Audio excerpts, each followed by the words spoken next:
ces lieux, si tu remplissais ces lieux. Bien-aimés dans le Seigneur, nous nous saluons au nom puissant de Jésus.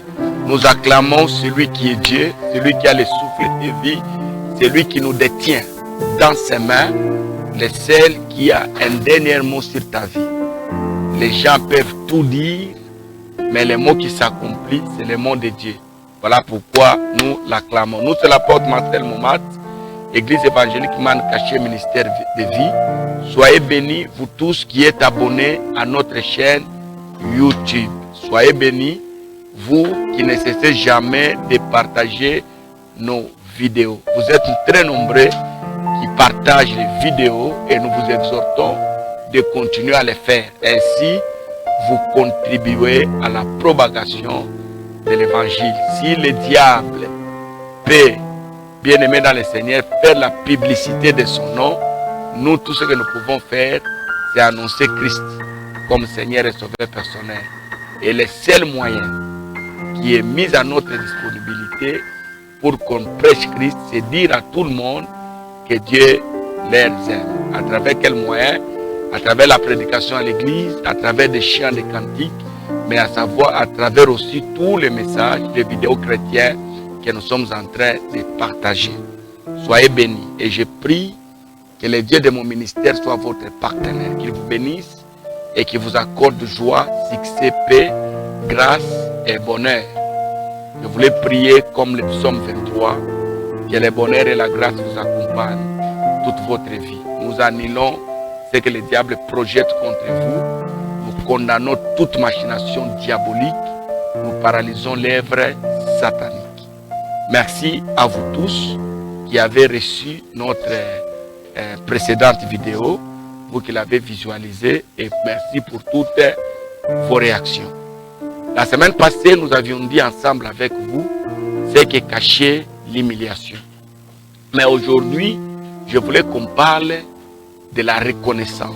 La reconnaissance scelle ou cristallise ou cloue nos bénédictions. C'est-à-dire quand la reconnaissance, nos bénédictions sont assurées. L'idée dans ma prédication, que ce soit de la semaine passée, que ce que je suis en train de donner maintenant et la vidéo qui va suivre, nous sommes en train de parler des 4 escaliers pour s'asseoir dans la gloire. Vous savez, pour atteindre la gloire, ce n'est pas facile. Ce n'est pas seulement venir à l'église et directement vous avez la gloire. Ce n'est pas seulement donner à Jésus votre vie que vous avez la gloire. Quand nous acceptons Christ, nous avons la vie éternelle. Mais sur cette terre, nous voulons expérimenter la gloire. Selon qu'il est écrit, Christ à nous, l'espérance de la gloire. La gloire là, nous devons la vivre. Nous devons la sentir. Nous devons la porter dans notre vie.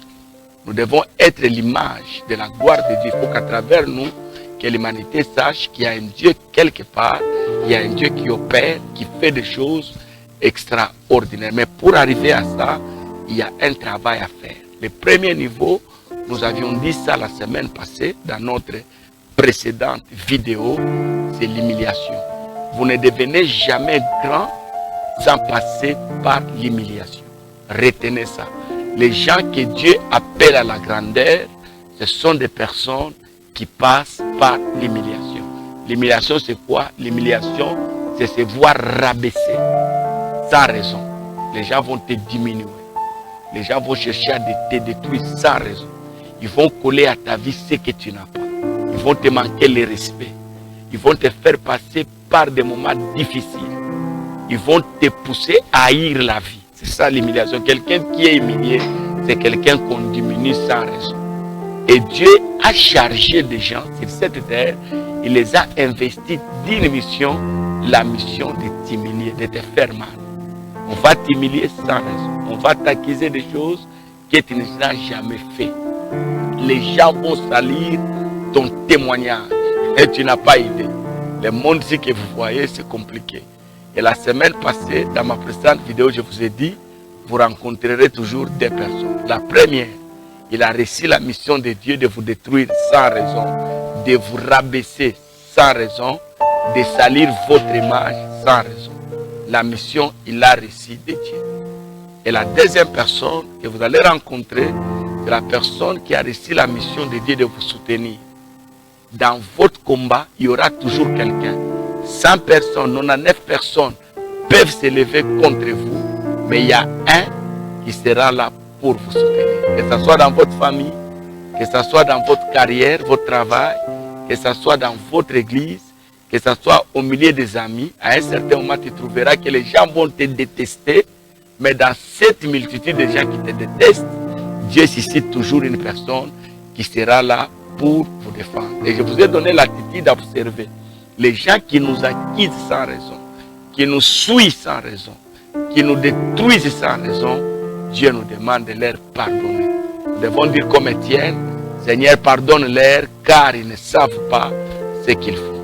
Mais les gens qui sont là pour nous soutenir, pour nous aider dans notre combat, dans notre faiblesse, il y a des gens à qui Dieu a donné la mission de nous aider, de nous porter, de nous soutenir, de nous élever. Ces gens-là, bien-aimés dans le Seigneur, nous devons leur rester toujours reconnaissants. C'est pourquoi aujourd'hui, je vous parle de notre deuxième escalier. Premier escalier, c'était l'humiliation, mais deuxième escalier, c'est la reconnaissance. J'ai intitulé notre thème d'aujourd'hui, la reconnaissance, c'est notre bénédiction. Donc là où il y a la reconnaissance, il y a l'action de Dieu. Alors j'ai pris Luc chapitre 17, le verset 18, je lis la parole au nom de Jésus. Ne s'est-il pas trouvé que cet étranger pour revenir et donner gloire à Dieu? C'est une question. Au sujet de la reconnaissance, Dieu pose toujours la question de savoir, est-ce que tu n'as pas bénéficié de la grâce? Est-ce que tu n'as pas été béni? Est-ce que tu n'as pas été guéri? Est-ce que tu n'as pas été libéré? Est-ce que tu n'as pas été sauvé? Est-ce que tu n'as pas été trouvé? Lorsqu'il s'agit de la reconnaissance, Dieu nous pose toujours la question de savoir si nous n'avons pas bénéficié de la grâce. Écoutez ce que la Bible nous dit. C'est important. Ne s'est-il pas trouvé que cet étranger pour revenir et rendre gloire à Dieu? Parce que quand Dieu opère, quand Dieu fait, il faut toujours rentrer, dire merci. Il faut toujours rentrer, témoigner. Il faut toujours rentrer, rendre gloire à Dieu. Et l'histoire ici, vous connaissez, c'est les 10 lépreux. Ils ont été chassés au milieu des gens parce qu'ils souffraient de la lèpre. Vous connaissez que chez les Juifs, il y avait des lois à observer. Il y a certaines personnes, à cause de leurs conditions de vie, ils ne pouvaient pas vivre au milieu de la société. Et les lépreux étaient disqualifiés. Un lépreux ne pouvait pas vivre au milieu de la société. Lorsqu'on a découvert leur lèpre, ils ont été chassés de la société. Mais en allant, parce qu'ils devaient vivre hors du camp, ils ont rencontré le Seigneur. Ils ont posé leurs problèmes et le Seigneur a dit, allez vous faire voir chez les sacrificateurs. Et pendant qu'ils allaient rencontrer les sacrificateurs, ils se sont réalisés que Dieu les avait guéris. Ils étaient à 10, 9 sont partis sans revenir donner témoignage, mais il y a un seul qui est venu rendre gloire à Dieu et Dieu a commencé à donner un enseignement. Je voulais dire à quelqu'un aujourd'hui dans cette vidéo, considérez votre vie et voyez d'où vous venez. Regardez quel travail que l'Éternel a eu à opérer dans votre vie. Regardez comment Dieu vous a valorisé. Regardez comment Dieu vous a donné un nom. Parfois les noms que vous n'avez pas mérité. Parce que quand on regarde vos à côté, quand on regarde votre niveau, il y a des choses que vous ne méritez pas. Mais Dieu, dans sa grandeur, il a décidé de vous parfaire. Il vous a donné un nom. Il a utilisé même les gens dans ce combat-là de vous donner de la valeur pour que les gens vous aident. Il y a beaucoup de gens qui se sont engagés dans votre vie pour vous aider. Les parents, les hommes de Dieu, les amis, les connaissances, les amis à vos parents, les gens que vous avez connus par hasard. Ils sont intervenus dans votre vie, ils ont travaillé et vous êtes devenus ce que vous êtes. Aujourd'hui, vous êtes devenu un grand homme. Aujourd'hui, vous prêchez l'évangile avec puissance. Le monde entier vous accepte. Vous passez aux médias. Vous êtes devenu une personne de référence. Parfois, quand les gens parlent dans leur maison, ils citent votre nom. Vous pouvez suivre les conseils qu'on nous a donnés à travers la prédication, par un tel homme, par une telle femme. Donc votre nom est connu parce qu'il y a des gens qui ont travaillé et vous ont amené au niveau là où vous êtes maintenant. Dieu lui-même a fait un grand travail. Ni t'étais Dieu bien-aimé dans le Seigneur, peut-être il ne pouvait jamais atteindre l'âge que tu as.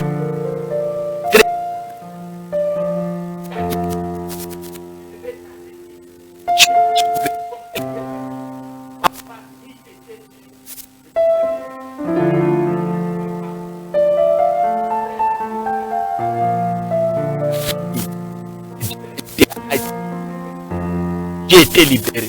Dieu a fait des choses. Les hommes ont fait des choses. Vos parents vous ont supporté. Ils ont payé vos études. Regardez ce que vous êtes devenu maintenant. Et vous avez une vocation de devenir encore très grand. Vous avez une vocation d'être un homme, une femme bénie. Être une source de bénédiction pour plusieurs. Tel que vous êtes là. Mais si vous voulez bien aimer dans le Seigneur, que votre bénédiction soit scellée. Si vous voulez bien aimer dans le Seigneur, expérimentez encore de grandes choses. Parce qu'il y a des paroles que Dieu prononce, que lorsqu'il remarque réellement que nous avons reconnu ses premières actions. Regardez, lorsque la seule personne est arrivée pour rendre gloire à Dieu, au finish, Jésus lui a dit, va, ta foi t'a sauvé. C'est cette parole-là, la dernière parole, qui a scellé la bénédiction de cet homme-là. Donc, si vous voulez devenir grand, si vous devez devenir puissant, soyez toujours reconnaissant. N'oubliez jamais dans votre vie les gens qui se sont engagés pour vous donner les noms que vous avez. Les gens qui ont travaillé pour vous rendre fort, vous rendre puissant, vous rendre important. N'oubliez jamais ces gens-là. Jamais. Que ce soit dans le domaine de votre foi, que ce soit dans le domaine professionnel, que ce soit dans le domaine politique, dans tous les domaines de la vie. Bien-aimés dans le Seigneur, si vous voulez aller loin, soyez reconnaissants. Reconnaissez les bienfaits des gens et témoignez. Ne vous levez jamais contre les gens qui vous ont soutenu. Pendant les temps difficiles, si quelqu'un t'a soutenu, quelqu'un t'a aidé, bien-aimé dans le Seigneur, ne te lève pas contre cette personne. Ne soyez jamais ingrat. Retenez ça. L'ingratitude paye mal. Manque de reconnaissance paye mal. Bien-aimé dans le Seigneur, l'hypocrisie paye mal. J'aimerais vous dire une chose. Retenez ces trois choses. L'ingratitude, bien-aimé dans le Seigneur, manque de reconnaissance, l'hypocrisie. Ce sont des choses qui détruisent nos étoiles. Quand Dieu t'a aidé, quand tu as dit des choses à Dieu, quand tu t'es engagé avec Dieu, sois reconnaissant. Reste fidèle dans ce que tu as dit à Dieu. N'oublie jamais les gens qui t'ont fait du bien. La première personne va t'humilier, mais la première personne va t'aider. Retiens ça. La première personne va chercher à te détruire. La première personne va chercher à t'enterrer. La première personne va t'enterrer comme on a enterré Lazare. Mais la deuxième personne viendra t'enlever dans le trou comme Lazare a quitté le trou. Jésus a dit Lazare sort, Lazare est sorti. J'aimerais te dire une chose. Les deux personnes là, les deux attitudes, ça je vais te répéter ça chaque jour. Celui qui te fait du mal, il faut apprendre à le pardonner parce que tu es chrétien. La semence de Jésus qui est en toi ne te permet pas de ne pas pardonner. La deuxième personne bien-aimée dans le Seigneur, il faut toujours lui être reconnaissant. Vous êtes devenu un grand pasteur, il y a quelqu'un qui vous a enseigné pour que vous soyez ce que vous êtes. Vous êtes devenu un grand médecin, il y a quelqu'un qui vous a aidé pour devenir ce que vous êtes. Vous êtes devenu une femme bien-aimée dans le Seigneur, quelqu'un vous a aidé. Il vous a enseigné comment protéger les mariages. Bien-aimé dans le Seigneur. Aujourd'hui, Dieu vous a élevé. Vous êtes devenu un grand officier, un grand responsable politique. Et il y a quelqu'un qui vous a montré le chemin. Dans la vie, soyez toujours reconnaissant. La reconnaissance, c'est toujours se souvenir des bienfaits des autres à notre faveur. C'est ça la reconnaissance. N'oublie jamais ton père, n'oublie jamais ta mère, n'oublie jamais ton mentor, bien-aimé dans le Seigneur, n'oublie jamais ton père spirituel, n'oublie jamais ton encadreur. Vous êtes passé par un stage, il y a quelqu'un qui vous a encadré, n'oubliez jamais cette personne. Le faisant, votre bénédiction sera scellée. Il y a des choses que vous ne perdrez jamais parce que vous avez été reconnaissant. Et si aujourd'hui vous êtes reconnaissant, vous préparez même le futur de vos enfants. Ça, retenez, la reconnaissance n'est pas seulement bénéfique pour vous, mais c'est aussi bénéfique pour les gens que vous êtes en train d'engendrer. Ceux qui sont derrière vous, bien-aimés dans le Seigneur, bénéficieront de vous parce que vous avez été bon. Regardez l'histoire de Saül qui a combattu David. Mais son fils Jonathan a soutenu David. Chaque fois que le papa de Jonathan s'est levé pour détruire David, Jonathan était là pour protéger David. Mais lorsque les deux sont morts, l'ennemi de David est mort, l'ami de David est mort, David a cherché quelqu'un de leur famille pour qu'il puisse jouir du bien. À cause de la reconnaissance, est-ce que je ne peux pas trouver quelqu'un de la famille de Jonathan afin qu'il juge du bien à sa faveur? C'est comme ça qu'on est allé chercher Mephibosheth qui était très loin, qui n'avait jamais fait le bien pour quelqu'un. Il a bénéficié des faveurs du roi à cause de la bonté de qui? De Jonathan. Voilà le message que je vous ai amené aujourd'hui. Dieu nous appelle à devenir grands, mais il y a des escaliers que nous devons franchir. Premier escalier, bien aimé dans le Seigneur, c'est l'humiliation. Après l'humiliation, il faut passer par la reconnaissance. Et la vidéo qui va suivre, je vais vous parler de l'intelligence. Que Dieu vous bénisse. N'oubliez pas de vous abonner. N'oubliez pas de cliquer là-bas de notifications. Et surtout, n'oubliez pas de partager nos vidéos. Que Dieu vous bénisse et soyez enrichis.